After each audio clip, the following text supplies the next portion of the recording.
तेव्हा श्री गुरुदेव सांगू लागले की ज्याप्रमाणे सर्व भूतांच्या ठायी असणारा वायू त्या सर्वांस चालवितो, परंतु अविचल अशा आकाशास चालवू शकत नाही.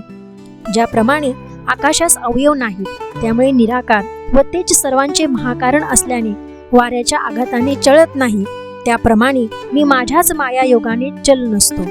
निर्गुण, निराकार, निरामय असल्याने माझ्या ठायी कशाचा स्पर्श न झाल्याने मी बाधारहित राहतो. सर्वसंग विरहित नित्यानंदमय परब्रह्म जे तोच मी, सत्य, शुद्ध, अक्षर, अव्यय, जातो, सर्वशून्य व अशून्य मीच, व जेथे ईश्वरत्व हेच असते तेथे सिद्धाची काय गती.